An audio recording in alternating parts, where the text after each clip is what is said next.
小米17 Ultra 相对于上一代产品来说，确实有提升的地方。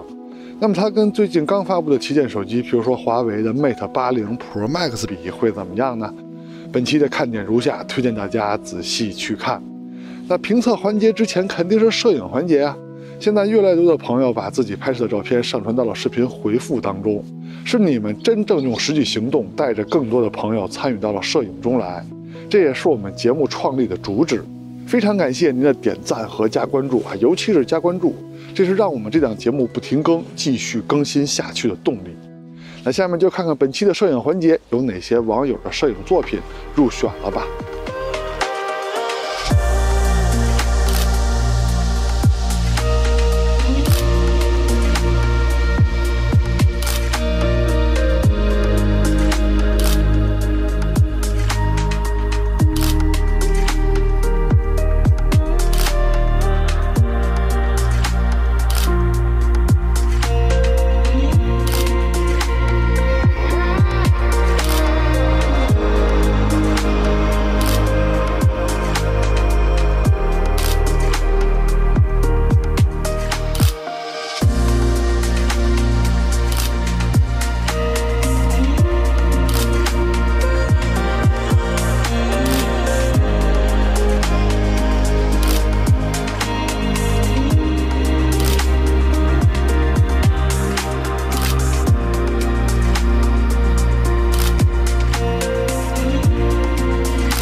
器材虽然分好坏，但是摄影不论器材，能成像的设备都能参与到摄影中来。欢迎收看 ZPH， 别忘了点赞和加关注支持我们啊！那下面就来看看这两台设备的表现吧。先说一下它们的后摄整体焦段配置啊。小米这边呢是主摄超广角和一个光学变焦的长焦镜头，是从 3.2 倍光学变焦到 4.3 倍。华为这边呢是主摄超广角、4倍的中长焦和 6.2 倍的长焦。那现在看的就是小米17 Ultra 徕卡版的拍摄界面，上期已经介绍过了。那这期可以再重复一点的呢，就是 3.2 倍到 4.3 倍的这个光学变焦长焦镜头的变焦焦段啊。可以看到，从 3.2 倍到 4.3 倍变焦的范围是很小的，这也是我上期说的这颗光学变焦的长焦镜头它有意义但是没有意思的地方。那确实啊，作为一颗光学变焦镜头，上期也有人想看看 3.2 倍到 4.3 倍之间的焦段，光学变焦的焦段有没有什么解析力的变化。但你说它这 3.2 倍跟 4.3 倍的焦段变化已经如此之小了，还有什么中间可言啊？这回在拍摄界面里呢，小米也有进步的地方，比如说左上角徕卡生动、徕卡经典的切换图标变大了，这回用肉眼直接就能看出你现在用的是什么模式了。还有就是徕卡版比普通的小米17 Ultra 在拍摄界面里多了2种色彩模式，这也是它有意思的地方。一种呢是模拟徕卡 M9 数码相机的色彩，一种是模拟 M3 胶片相机装上摩托潘黑白胶卷的色彩。后面会有各种色彩模式的成片对比啊。这些丰富的色彩模式呢，也是为了激起你对摄影的兴趣，希望你能参与到摄影中来。还有上期已经说过了，小米17 Ultra 徕卡版拍的这个可以旋转的就叫变焦环吧，其实它的功能不止变焦啊，但是它肯定是一个消耗品，随着你玩的越多呢，它的手感肯定会变得越来越差。那不过目前呢，我还认为它是现在所有手机里边调节变焦啊、调节加减曝光、色温等最好的操作方式了，比手机侧面那种触摸的按键要好很多。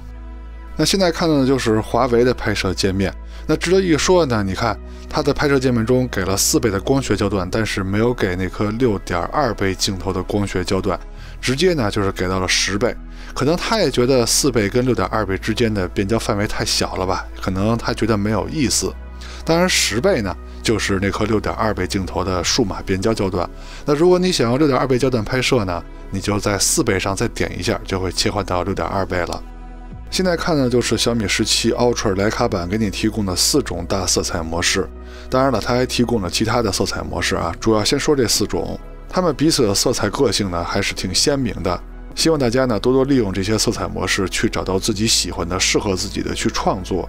那如果你要追求色彩还原，追求你肉眼看到的色彩，那么你就用手机的默认设置，反正这也是自己逗自己玩的行为，因为你拍完了也就是在手机屏幕上看嘛。你换一个屏幕或者把照片发给别人，在别人的屏幕上看的时候，照片肯定会变色啊。那现在看的就是华为提供的8种主要色彩模式中，我挑了6种比较有特点的。还是前面那些话啊，希望大家多多利用这些厂家提供的色彩模式去创作你喜欢的照片，鼓励更多的人能参与到摄影中来，这也是我们节目创立的主旨嘛。那2台手机在正式测试前呢，都已经把系统升级到了最新正式版，他们内部的相机程序相册程序也都升级了。那下面就正式开始对比这2台手机每颗镜头在不同场景下的成像表现、光学表现了。我们还是先从主摄开始聊。从硬件参数上说呢，感光器尺寸是小米的更大，但是华为的主摄呢有一个可变光圈技术。那么在之前的测试中呢，已经测试了它每档光圈下的成像表现了，可以说是每一档光圈下的成像表现都是非常接近，也都是非常好的。那么本期呢就不再赘述了。那么测试的标准呢，就是手机的默认设置，拿起来就拍。先看第一组对比，两边的颜色区别还是挺大的哈。但是这种整体的色彩区别呢，跟夜景那种局部的色偏是不一样的，那种一眼就能看出是谁偏色。这种整体的色彩区别呢，是厂家调教的色彩风格问题。你们喜欢哪边的风格，哪边就是好的。毕竟好吃的、好玩的、好看的是没有标准的。那什么有标准呢？没错，评价影像设备好坏的第一标准就是解析力。那么在默认设置下，你还别说啊，解析力确实是华为的更高。但是可惜的是，它树叶跟天空的边缘呀出现了自边，那这点呢就不好了。再看一组对比，这组对比呢，华为还打开了高质量模式，它可以拍摄2500万像素的照片。那小米呢就是1200万像素。但是在之前的测试中呢，华为的2500万像素高质量模式在解析力方面并不比它的默认模式强，而且成像呢还会看着肉一些。那么这回在解析力方面呢，比较可惜的是华为高光部分还过曝了啊，解析力方面两边是差不多的。2台主摄都有5000万像素高清模式，那么这回在解析力方面呢，两边可以说差不多，或者说仔细的看，可以说华为的稍微强一点点。但是在拍摄体验上可是不一样的啊，华为在拍摄高清模式按下快门要等半天啊，要等转圈圈。但是小米主摄的5000万像素呢，是按下快门就可以成像啊，这点在体验方面的区别是很大的。那么在镜组的光学质量，也就是边角画质把控方面呢，是华为的更优秀啊，这点也不奇怪。华为的感光器更小，而且它的默认设置下，它的光圈也是更小的，只有 f2。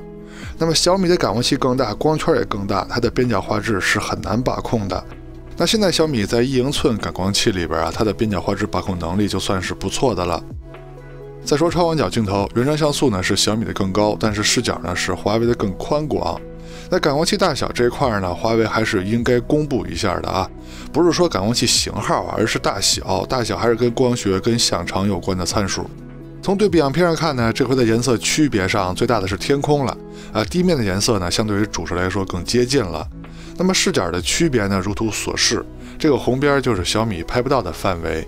那么中心解析力方面啊，从字体上看呢，是小米这边的更好一些，其他的部分呢，解析力两边是差不多的。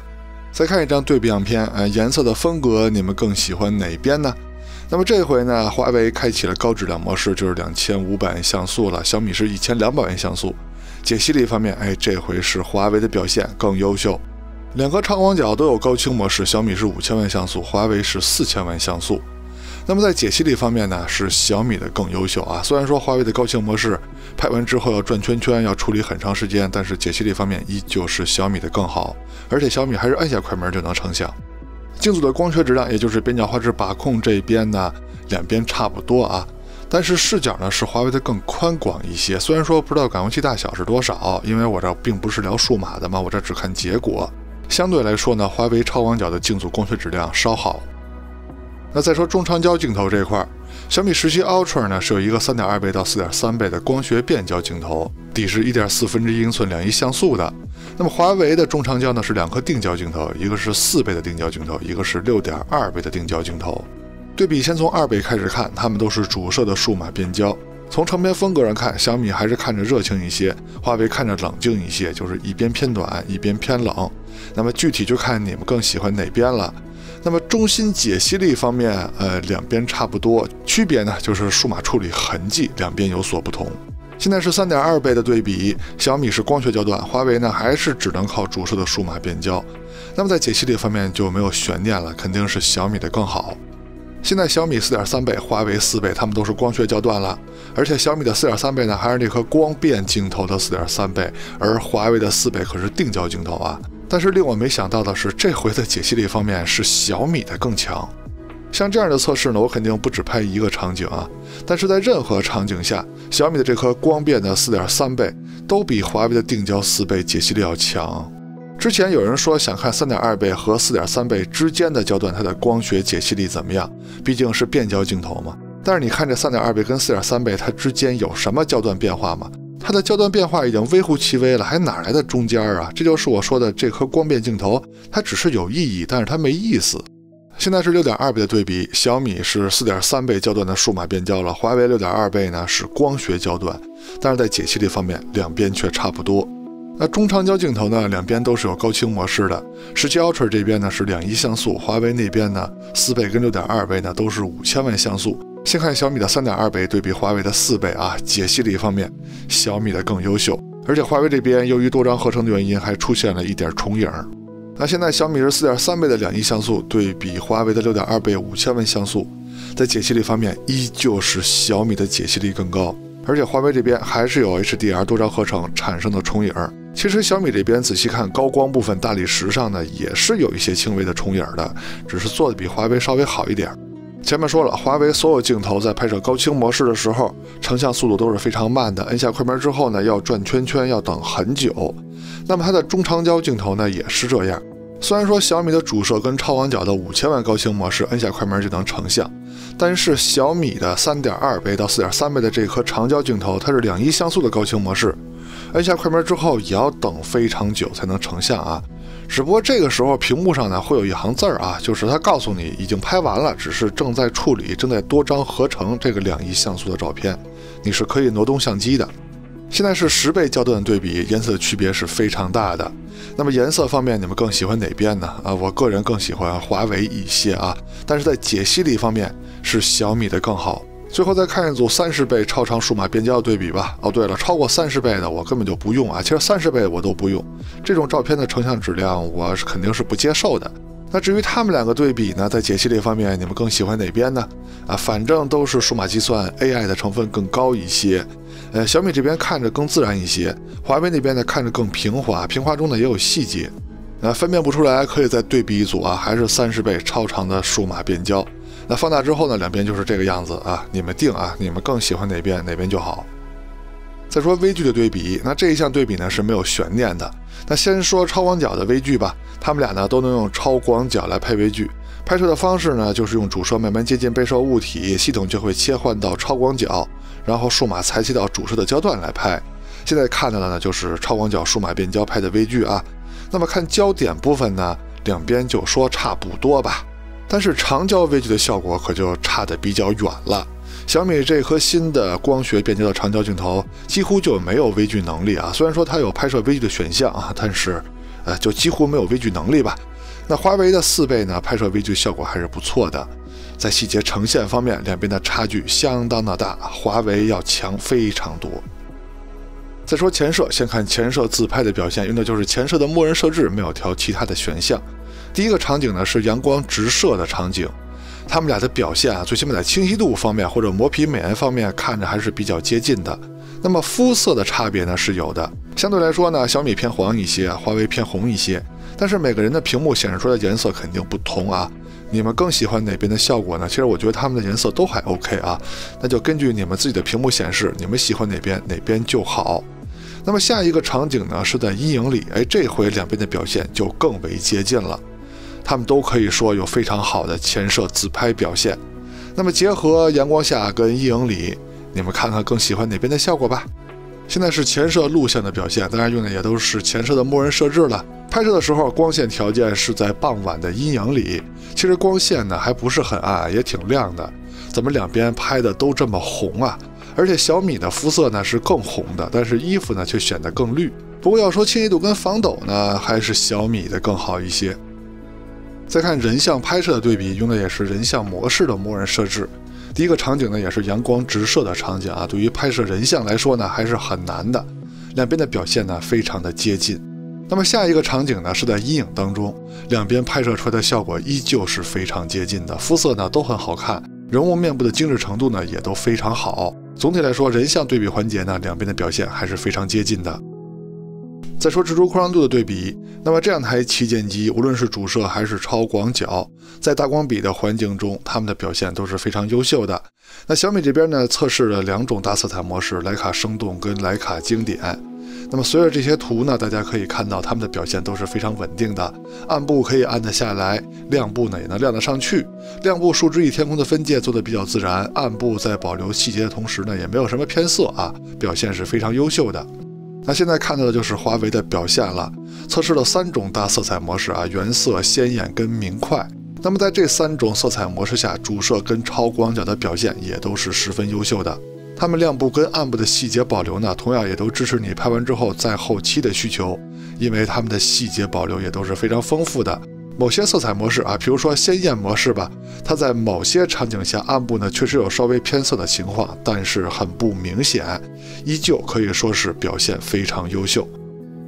再看夜景对比，那么先看城市环境的夜景表现啊，这些场景呢都是我们精挑细选的测试场景，有强光有阴影，它们实际的难度还是不低的。两台手机主摄跟超广角的表现呢，可以说是非常的优秀，它们都是直出的表现。但是这里的直出呢，小米的直出呢是可以说真正的直出啊，因为它的成像速度是非常快的。华为这边呢，可以说还是有一些小小的轻微的夜景模式啊，但是感受已经非常轻微了，快门的速度也是非常快的。从这些对比样片中呢，可以看到细微的区别，但是这种细微的区别呢，咱就不较真儿了，只是挑出一些有明显区别的场景。那比如说这个场景，高光部分的灯牌，小米拍出来呢是白色的，而华为无论是主摄还是超广角，都把高光部分的白灯牌拍蓝了。那么这种局部的偏色跟白天这种整体的偏色是不一样的，这种局部的偏色是谁都能一眼看出来的。还有下面这2个场景，主摄的表现呢，两边说就算接近吧，但是超广角亮部的细节呈现呢，都是华为的更好。那么这一点呢也没有什么吃惊的，因为前面说了，小米它是真正的直出，成像速度是非常的快的，而华为呢还是有一些细小的小小的夜景模式啊。那如果小米这边想拍的跟华为一样好呢，很简单，就是你别关闭自动夜景就可以了。来到城市的昏暗环境，主摄的表现，那细节呈现方面两边差不多啊，区别就是颜色方面。那么超广角细节呈现呢是华为的更好，那是因为华为有小小的自动夜景加持。现在是中长焦的夜晚对比，先看2倍数码变焦的表现，它们都是主摄的数码变焦，亮部细节呈现方面是小米的更优秀。现在是3.2倍的对比，两边的水平很接近。现在小米4.3倍，华为是4倍，同样的，它们的表现也都非常优秀。那现在是10倍数码变焦的对比，那华为这边的10倍呢，也是用6.2倍镜头拍的啊，两边的表现依然是十分接近的。现在是长焦在昏暗场景下的表现，先看3.2倍的对比。那么解析力方面是小米的更优秀啊，这个没有什么悬念，因为小米是光学焦段嘛。现在小米是4.3倍，华为是4倍，它们都是光学焦段了，表现呢十分接近。那么现在是10倍数码变焦的对比，这个时候要仔细分析的话呀，还是小米的表现更好一些。来到真正的极暗环境，就要打开夜景模式了，看看厂家软件配合怎么样。那么第一个场景祖传神速，两边的表现都是轻松的过关，细节呈现无论是主摄跟超广角都是很优秀的。那么第二个健身器场景难度陡增啊，主摄的表现细节呈现方面是华为的更优秀。那么超广角呢，仔细分析呢也是华为的更优秀啊，只不过这么暗的场景呢，超广角也没什么用啊，大家也就是看个热闹。树林小路场景主摄的表现细节呈现方面，你还别说，两边差不多，这回小米没被华为甩开。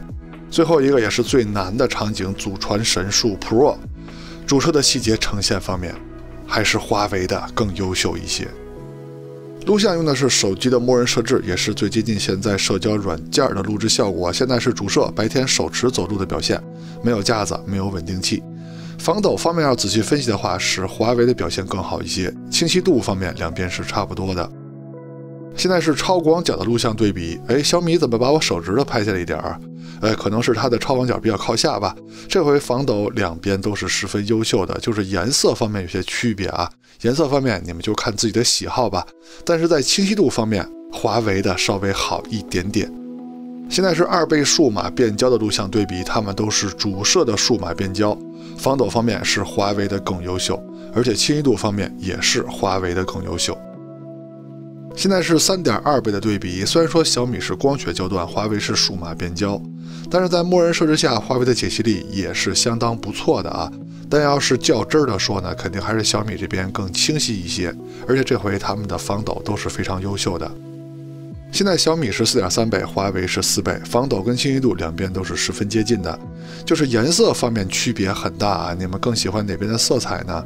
颜色方面还是凭借你们各自的喜好，你们说了算啊。